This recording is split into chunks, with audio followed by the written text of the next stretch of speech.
Hello friends, welcome to Kalyani சுலகம். உங்கள் கல்யாணி பொன்னகையோட வெளியில் வராளே அப்படின்னு சொல்லிட்டு பார்க்குறீங்களா? கல்யாணி கையில் பொன்னகை இருக்குங்க. அதனால தான் இவ்வளோ புன்னகை. எப்படி வாங்கினேன்? வேறு எப்படி வாங்க முடியும்? மிடில் கிளாஸ்னால கையில் காசு வச்சுக்கிட்டு கண்டிப்பாக வாங்க முடியாது. சீட்டு தாங்க, கோல்டு சீட்டு தான். 11 மந்த் கோல்டு சீட்டில் 11 மாதமாக கஷ்டப்பட்டு சிறுக சிறுக சேமித்து 11 மாதம் கம்ப்ளீட் பண்ணி இன்றைக்கி பொன்னகையோடு சேர்த்து புன்னகையும் ஆட்டோமேட்டிக்காக வந்துருச்சு. எனக்கு இந்த சீட்டு கட்டுற பழக்கம் எப்படி வந்தது அப்படின்றதுக்கு ஒரு சின்ன ஸ்டோரி மட்டும் கடகடன்னு சொல்லி முடிச்சிடுறேன். நான் வந்து ஸ்கூல் டேஸ் படிக்கிறப்ப, கிட்டத்தட்ட 9th 10th படிக்கிறப்ப எங்கள் அம்மா என்ன பண்ணுவாங்க அப்படின்னு சொல்லிட்டு பார்த்தீங்கன்னா, நகைச்சீட்டு கட்டுவாங்கங்க. எங்கள் வீட்டுக்கு பக்கத்துலேயே சின்னதாக லக்ஷ்மி ஜுவல்லரின்னு சொல்லிட்டு ஒரு சேட்டு கடை இருந்தது. அந்த கடையில் சீட்டு கட்டுவாங்க. மாதம் மாதம் கட்டுறப்ப என்னையும் அழைச்சிட்டு போவாங்க. அதை பார்த்து பார்த்து எனக்கும் ஆட்டோமேட்டிக்காகவே சேமிக்கணும் அப்படின்ற எண்ணம் உள்ளுக்குள்ளே அப்படியே ஆணி வேறு மாதிரி பதிந்துச்சு. என்னுடைய காலேஜ் டேஸ் வரப்பெல்லாமே நான் வந்து சீட்டு கட்ட ஆரம்பிச்சிட்டேன். அன்னையில் இருந்து இன்னைக்கு வரைக்கும் தொடர்ந்து நான் வந்து பார்த்திங்கன்னா சீட்டு கட்டிகிட்ருக்கேன். அன்னைக்கு வந்து பார்த்திங்கன்னா சேட்டு கடையில் கட்டிகிட்டு இருந்தேன். இன்றைக்கி வந்து பார்த்திங்கன்னா இந்த மாதிரி பெரிய பெரிய தங்க மாளிகையில் கட்டிக்கிட்டு இருக்கேன். இந்த பழக்கம் முழுக்க முழுக்க எங்கள் அம்மா கிட்டே இருந்து தாங்க எனக்கு வந்தது. இப்போ என்கிட்ட இருந்து என்னுடைய குழந்தைங்களுக்கு நான் கொண்டு போய் சேர்க்கணுன்னு ஆசைப்பட்றேன்.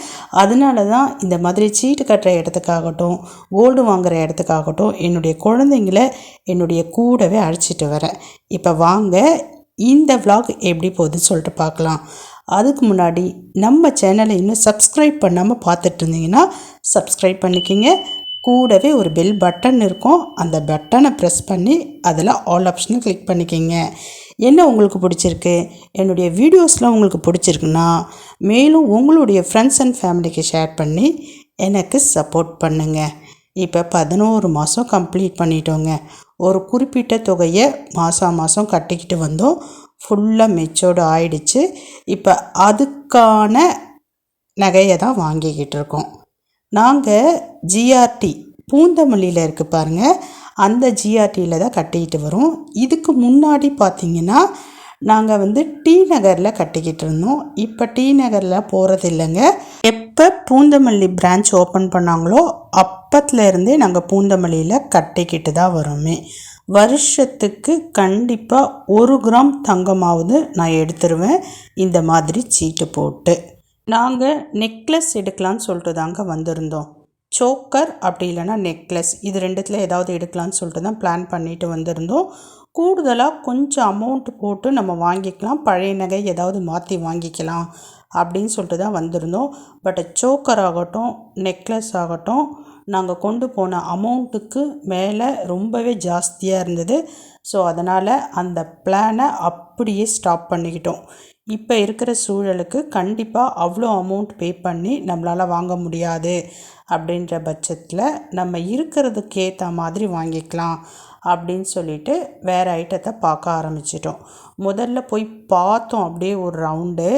அதில் எங்கள் பட்ஜெட்டுக்கு ஏற்ற மாதிரி எந்த செக்ஷனில் கழுத்துக்கு போடுற மாதிரி நகை இருந்ததோ அங்கே போய் முதல்ல செட்டில் ஆகிட்டோம். போயிட்டு எல்லாத்தையும் பார்த்தோங்க. ஒரு நகையாக பார்த்தோம். சிலது எனக்கு பிடிச்சிருந்ததுன்னா என்னுடைய மகளுங்களுக்கு பிடிக்கல, அவளுங்களுக்கு பிடிக்கிறது எனக்கு வந்து பார்த்திங்கன்னா பிடிக்கலன்னு சொல்ல முடியாது. அவளுங்க ரொம்ப ஃபேன்சியாக பார்க்குறாளுங்க.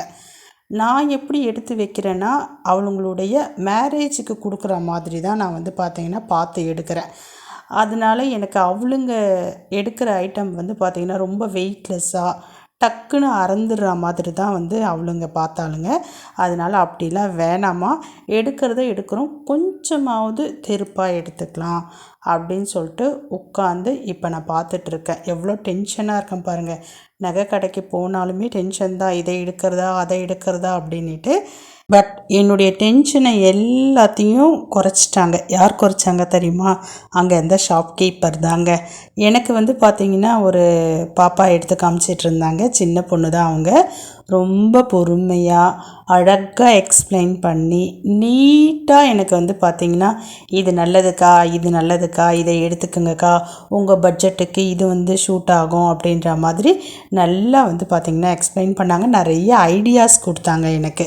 ஸோ அதை வச்சு கொஞ்சம் வந்து எனக்கு நானே காம்ப்ரமைஸ் பண்ணிக்கிட்டு ஒன்று ஒன்றா பார்க்க ஆரம்பித்தேன். அவங்க காமிச்சது வந்து பார்த்திங்கன்னா எனக்கு ரொம்ப பிடிச்சிருந்தது. நான் நெக்லஸ் எடுக்கணும்னு சொல்லிட்டு தான் போயிருந்தேன். பட் வந்து நம்ம பட்ஜெட்டுக்கு ஒத்து வரலன்னு சொன்னோடனே டக்குன்னு மாற்றிக்கிட்டேன். இப்போ நீங்கள் பார்த்துட்ருக்கீங்க பாருங்கள், இந்த மாதிரி ஐட்டத்தை எடுத்து காமிச்சாங்க. எனக்கு ரொம்ப பிடிச்சிருந்தது. இது நெக்லஸ் மாதிரி ரொம்ப கழுத்து ஒட்டினா மாதிரியும் வராது, ஆரம் மாதிரி லாங்காகவும் வராது, மிடிலாக வந்திருக்கும்.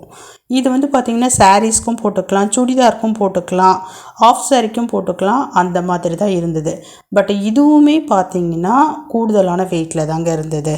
3 பவுன், 3.25 பவுன், 3.5 பவுன் இந்த மாதிரி தான் இருந்ததே.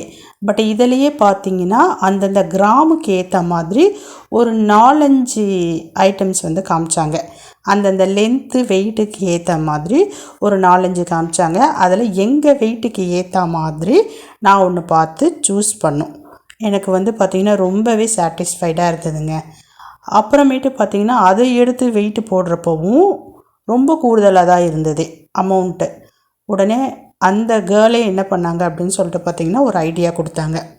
ஃபஸ்ட்டு ஐடியா என்ன சொன்னாங்கன்னா, பின்னாடி இருக்கு இல்லைங்களா ஊக்கு மாட்டுவோம் பாருங்கள், அதை வந்து ரிமூவ் பண்ணிவிடுங்கக்கா.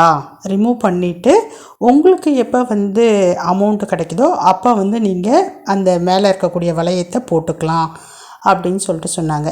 அது வந்து எனக்கு கொஞ்சம் வந்து பார்த்திங்கன்னா என்ன அப்படின்ற மாதிரி இருந்தது. அதுக்கப்புறமேட்டு செகண்ட் ஆப்ஷனல் அந்த பாப்பாவே கொடுத்தாங்க. இல்லைன்னா டாலரை வந்து நீங்கள் இப்போதைக்கு வாங்காதீங்க, வெறும் செயின் மட்டும் வாங்கிக்கிங்க, உங்களுக்கு எப்போ காசு கிடைக்குதோ அப்போ வந்து நீங்கள் டாலர் வாங்கிக்கிங்க அப்படின்னு சொல்லிட்டு சொன்னாங்க. இது வந்து எனக்கு ரொம்பவே பிடிச்சிருந்தது. அதுக்கப்புறமேட்டு டாலரை மட்டும் நான் ரிமூவ் பண்ண சொல்லிட்டேன். சரி, டாலர் எனக்கு வேணாமா, இப்போதைக்கு அந்த செயின் மட்டும், ஆக்சுவலாக அது செயின் இல்லை, செயின் பேட்டர்னில் இருக்கக்கூடியது. நான் வந்து சொல்கிறேனே, கழுத்து ஒட்டினா மாதிரியும் வராது, ஆரம் மாதிரி கீழவும் வராது, மிடில் வர மாதிரி இருக்கக்கூடிய ஒரு ஜுவல் ஐட்டம் தான் இது. ரொம்பவே பிடிச்சிருந்ததுங்க எனக்கு. என்னுடைய குழந்தைங்களுக்கும் ரொம்பவே பிடிச்சிருந்தது. ஒரு வழியாக எப்படி நாங்கள் பிளான் பண்ணோன்னா, அவர்கிட்ட டிஸ்கஸ் பண்ணிவிட்டு, ஏன்னா அவர் தானே பே பண்ண போகிறாரு, அதனால் அவர்கிட்ட கண்டிப்பாக எக்ஸ்ட்ராவாக கொஞ்சம் அமௌண்ட்டு கொடுத்தா மாதிரி தாங்க வந்தது. ஸோ அதனால் எங்கள் வீட்டுக்காரர்கிட்ட உட்காந்து கொஞ்சம் நேரம் பேசணும். அப்புறம் அவர்கிட்ட இருக்கிற அமௌண்ட்டுக்கு ஏற்ற மாதிரி சரி டாலரை வந்து ரிமூவ் பண்ணிடலாம் அப்படின்னு சொல்லிட்டு, டாலர் வந்து பார்த்திங்கன்னா 3/4 பவுனில் ஸ்டார்ட் பண்ணி 1.25 1.5 வரைக்கும் போச்சு. நல்லா இருந்ததுங்க டாலர். இந்த டாலரோடு போடுறப்ப நம்ம வந்து ஆரமே போட தேவையில்லை, இது ஒன்று போட்டாலுமே போதும், ரொம்ப அழகாக கழுத்து நிறைஞ்சிருக்கும். ஒரு வழியாக டாலரை ரிமூவ் பண்ணிவிட்டு நாங்கள் கட்டின சீட்டுக்கு மேலே கொஞ்சம் அமௌண்ட்டு பே பண்ணிவிட்டு அந்த ஐட்டத்தை எடுத்துக்கிட்டோம். என்னுடைய டென்ஷன் குறைஞ்சிருச்சு பாருங்கள். இப்போ தான் என்னுடைய முகத்தில் தெளிவே வந்திருக்கு. சந்தோஷமாக அப்படியே எப்படி இருக்கேன் பாருங்கள். அந்த டென்ஷன், அந்த நகை எடுக்கிற வரைக்கும் டென்ஷன். எதுக்கு தெரியுமாங்க டென்ஷன்? நகை எடுக்கிறப்ப ஒருவேளை நம்ம எடுத்துகிட்டு போன அமௌண்ட்டை விட பட்ஜெட் தாண்டிடுமோ, நமக்கு வந்து செட் ஆகாமல் போயிடுமோ அப்படின்ற பயம்தான். கடவுள் புண்ணியத்தில் நாங்கள் எடுத்துகிட்டு போன அமௌண்ட்டு ப்ளஸ் கட்டின அமௌண்ட்டு இது ரெண்டுத்தையும் டேலி பண்ணி சூப்பராக எங்கள் 4 பேருக்கும் பிடிச்ச மாதிரி ஒரு ஜுவல் எடுத்துட்டோங்க. ஒரு வழியாக ஜுவல்லை செலக்ட் பண்ணிவிட்டு அதை வந்து பார்த்திங்கன்னா வெயிட் போட்டு பார்த்துட்டு அதுக்கான அமௌண்ட் எவ்வளோ, நாங்கள் சீட்டு வந்து கட்டினதில் எவ்வளோ கிராம்ஸ் இருந்தது, எக்ஸ்ட்ராவாக எவ்வளோ பே பண்ண வேண்டியிருந்தது, அந்த பே பண்ணுற அமௌண்ட் எங்ககிட்ட இருக்குதா அப்படின்றத எல்லாத்தையும் பார்த்து வெரிஃபை பண்ணிட்டோம். பர்ஃபெக்டாக கரெக்டாக போச்சுங்க. நாங்கள் எடுத்துகிட்டு போன அமௌண்ட்டும் கட்டின வெயிட்டும் கரெக்டாக வந்து அமைஞ்சிருச்சு. ரொம்பவே சந்தோஷமாக இருந்தது. நகையை இப்போ நாங்கள் வாங்க போகிறோம். அந்த கேர்ள் வந்து பார்த்திங்கன்னா அழகாக எக்ஸ்பிளைன் பண்ணாங்கங்க. உண்மையிலே அவங்கள பற்றி சொல்லியே ஆகணும். அந்த பாப்பா வந்து சொல்லிகிட்டே இருந்தாங்க, அக்கா இப்போவே இன்னொரு சீட்டு ஜாயின் பண்ணிவிடுங்க அப்படின்ட்டு. எல்லாத்தையும் பார்த்துக்கிட்டு தானம்மா இருக்கிற, இப்போ அமௌண்ட் இல்லை, நெக்ஸ்ட் மந்த்து கண்டிப்பாக வந்து ஜாயின் பண்ணுவோம், கண்டிப்பாக உன்னை தேடி வந்து உன்னோட கையால் தான் நெக்ஸ்ட்டு சீட்டு ஜாயின் பண்ண போகிறேன் அப்படின்னு சொல்லிட்டு அஷ்யூரிட்டி கொடுத்துட்டு வந்திருக்கேன் அந்த பாப்பாவுக்கு. அதே மாதிரி நெக்ஸ்ட் மந்த் போய் அவங்க கையாலேயே புதுசாக இன்னொரு சீட்டையும் ஜாயின் பண்ணிப்போம். இந்த மாதிரி சீட்டெல்லாம் ஜாயின் பண்ணாதாங்க கொஞ்சமாவது நகை சேர்த்து வைக்க முடியும். நான் போட்டுக்கிறதுக்கு கிடையாதுங்க, 2 பொம்பளை குழந்தைங்கள பெற்று வச்சுருக்கேன். அதுங்களுக்கு அழகாக கண்ணுக்கு அழகாக நகை போட்டு புருஷன் வீட்டுக்கு அனுப்பிச்சி வைக்கணும் இல்லைங்களா? அதுக்காக தான். நீங்களும் இதே மாதிரி சிறுக சிறுக கொஞ்சம் கொஞ்சமாக சேர்த்து வச்சு இந்த மாதிரி நகை இடுங்க. நகை அப்படின்றது அழகுக்காக போட்டுக்கிறது மட்டும் கிடையாதுங்க, அவசரத்துக்கும் உதவும். கண்டிப்பாக இதே மாதிரி நீங்களும் சீட்டு போட்டு கொஞ்சம் கொஞ்சமாக சேர்த்து வைங்க. இப்போ நாங்கள் நகை எல்லாத்தையும் வாங்கிட்டோம். ரொம்பவே சந்தோஷமாக கடையிலேருந்து வெளியில் கிளம்பியாச்சு. என்னுடைய 2 மகள்களும் முன்னாடி போயிட்டுருக்காங்க, நாங்கள் பின்னாடி போயிட்டுருக்கோம். உள்ளே போகிறப்ப எப்படி போனோம்? சந்தோஷமாக போனோமா? வெளியில் போகிறப்ப அதை விட ரொம்ப ரொம்ப சந்தோஷமாக ஹாப்பியாக வெளியில் வந்தாச்சு. நகையும் எடுத்தாச்சு.